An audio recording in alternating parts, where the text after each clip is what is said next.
This video breaks down Sydney McLaughlin-Levrone's dominant 400m in Kingston, comparing elite champions with athletes still searching for consistency. Whole career and would be, or is enjoying being part of Grand Slam. Sian Salmon, decent draw for her in 7 years. She was 6th in the hurdle event. Just need to judge this right, the athletes. I think Sydney will certainly be able to do that. Sydney McLaughlin-Levrone, done this so many times, such a great exponent over all the sprints, never mind with there's hurdles in the way.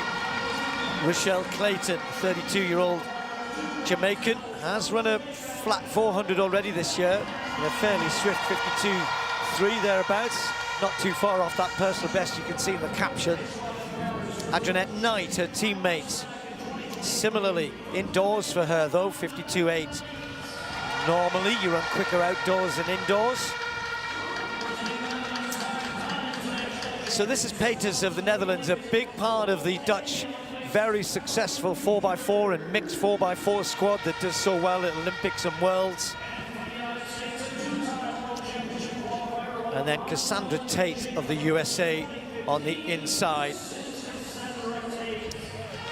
Just might find the others moving away from her here, particularly I think with Peters in the lane 3. Just got held a little bit longer by the starter there, but they're away and gone. McLaughlin-Levrone already making up ground, and we've just had a pull-up from Rochelle Clayton, who's pulled up in the first 100 meters, maybe trying to hang on to the American, who knows. Going very quickly, Cassandra Tate, right on the inside, has started exceptionally quickly through the first 200 meters. But it's McLaughlin-Levrone out in lane 6, smoothly making their way around the top bend. Cassandra Tate, eyed on the inside, has run an excellent first 300, but is she going to pay for that as they come into the wind in the home straight? Sydney out on her own as we expected it to be, then it's going to be a real scrap for the minor places behind her. Tate is just starting to tread water in the home straight there, but it's Sydney McLaughlin-Levrone who's going to come through to make it 2 wins in the women's long hurdles. It's 50.32. Knight just took 2nd place. It was tough out there. The wind was never going to make that easy, but the victory was never really in doubt. It was just a case of how quick and by how far.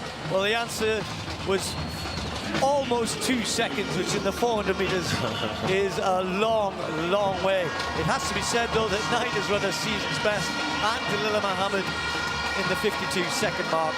But there's our winner. There's our slam winner, our final slam winner of the first Grand Slam track. As we said, if you're going to run that quick for 400 hurdles, of course you can run quick on the flat. Yeah, being able to run 48 seconds in the flat 4 as a 4 hurdler is unheard of. She ran 22 seconds into a headwind in the 200 last season. So speed-wise, she's not even comparable to some of these women out here. So I think she may even surprise us later on in the year and say, look, I'm going to go to the World Championships to run the 4. Or maybe the 800. I don't know about that. I would love to see her run an 800 or 2, but I don't know if she wants to. But I mean, really, just going through the motions here and just securing the money, you know, it's an easy 400,000 for her if she goes through all 4 and dominates the way she's doing. But if she wants to really test herself and test some of the other competitors and show what she can do in other events, she's gonna jump in that long sprints and go against some of those other women in that 4 and that deuce. Well, MJ enjoyed it. You may hear the party's already started here in the stadium. There was a big win that Cassandra Tate went through the first 300 meters. She must have only been about 4 or 5 meters behind her, but look where she finished in the end. As we turn our attention now to the women's 400 meters.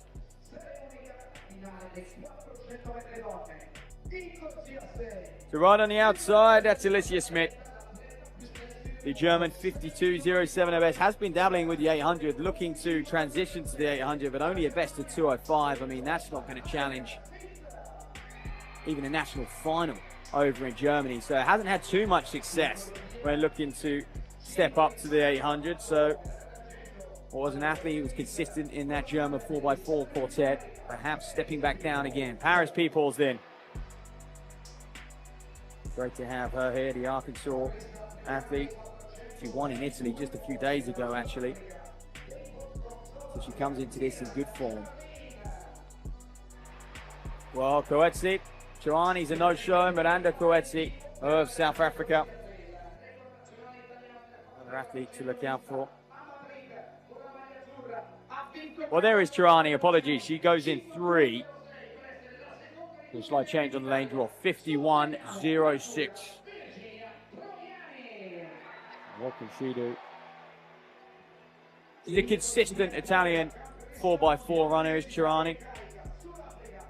And on the men's side, we've got almost their whole quartet who are going to line up.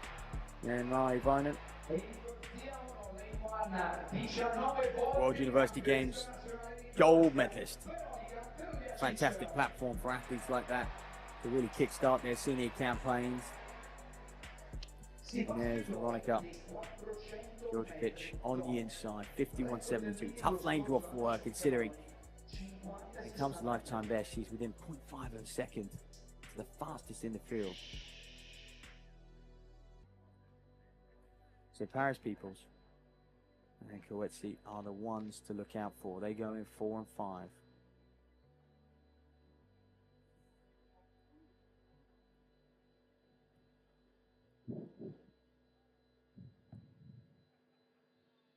Coetzee 2 times the African champion. Can she win here?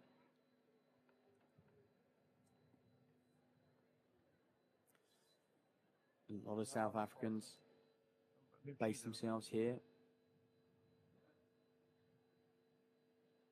during their winter, during their summer season. Coetzee's one of them.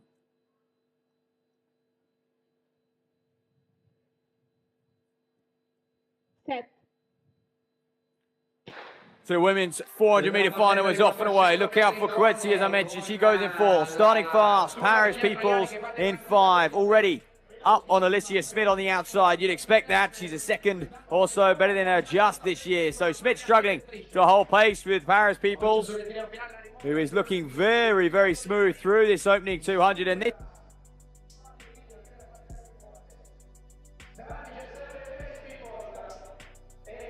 the 2-time African champion, but today is not going to be her day, as Paris Peoples is just cruising around the top end. We'll have to keep an eye on the clock here, because this could be fast, ladies and gentlemen. On the inside as well, Virginia Chirani. Could we have an Italian victor here?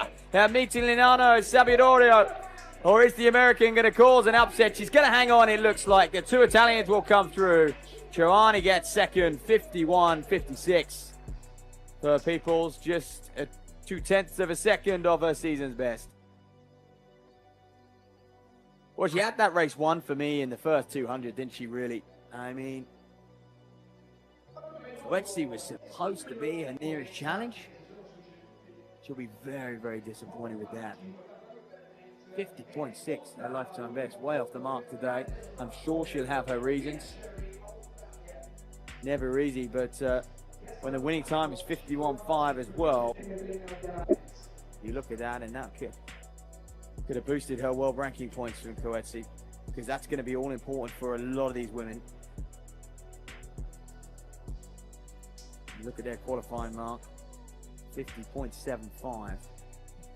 Coetzee does have, but not this year. So Paris Peoples, the American, conquers in Italy. Chirani in second there, dipping below 52 seconds. And the Croatian right on the inside. I mentioned she had a tough lane draw, 52.28. Punched way above her weight in that field. Now dipping Coetzee. Biljon there as well, another South African. And Schmidt, 53.41. The German 4x4 runner down in 6th place. There's your winner.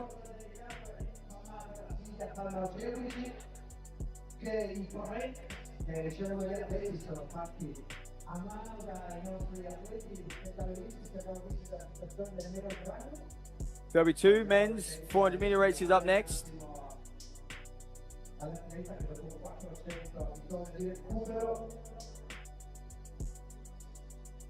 And we welcome more South Africans, more Jamaicans, and more Australians as well. A little bit of a theme to it here. And of course, Italians on home soil.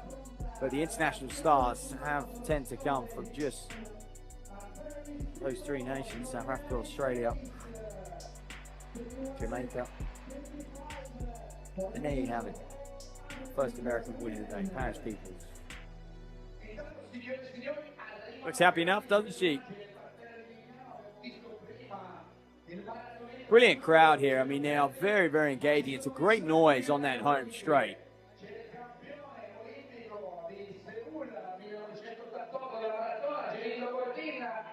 And you've got to love these meetings on the European circuit, haven't you? I mean, this is proper European racing. Once upon a time, the Diamond Leagues didn't always...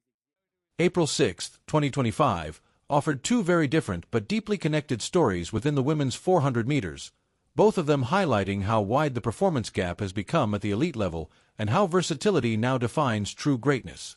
At the center of everything stood Sydney McLaughlin-Levrone. Competing at the Grand Slam track meet in Kingston, Jamaica, she once again reminded the athletics world that her dominance is no longer confined to the 400-meter hurdles. In difficult, windy conditions, McLaughlin-Levrone powered around the track to win the flat 400 meters in 50.32 seconds, her second victory of the series and another major step toward the Grand Slam title. What made the performance particularly striking was not just the time, but the ease with which she controlled the race. From the stagger through the back straight and into the final curve, her rhythm, posture, and acceleration separated her decisively from the rest of the field. The quality of opposition only underlined the scale of her achievement. The lineup included Dalilah Muhammad, a former world champion and Olympic gold medalist, who has confirmed that 2025 will be her farewell season. Muhammad, still competitive and tactically sharp, had finished second in her heat and entered the final with clear intent. Yet even with her experience and championship pedigree, she was unable to apply real pressure when McLaughlin-Levrone began to extend her lead. The race became less about who would win and more about how large the margin would be, a familiar narrative whenever Sydney lines up. In contrast, the broader women's 400-meter field painted a picture of transition and uncertainty. Athletes like Alicia Smith of Germany represent a group searching for identity within the event. Smith, positioned in an outside lane, has experimented with moving up to 800 meters, but a personal best of 2:05 suggests that the longer distance may not suit her strengths. Her return to the 400 meters feels more like a recalibration than a breakthrough, an attempt to rediscover form in an event where she has primarily contributed as a reliable relay runner rather than an individual medal threat. When these two stories are placed side by side, the contrast is stark. On one end stands McLaughlin-Levrone, redefining what elite versatility looks like by dominating both the hurdles and the flat 400 at the highest level. On the other end are capable, committed athletes still searching for consistency, clarity, or a competitive edge in an increasingly unforgiving global landscape. Ultimately, the Kingston race was more than just another win. It was a statement about hierarchy in women's one-lap racing. While many athletes are still adjusting, experimenting, or rebuilding, Sydney McLaughlin-Levrone is already operating on a different plane, one where championships, disciplines, and even expectations no longer limit what she can achieve.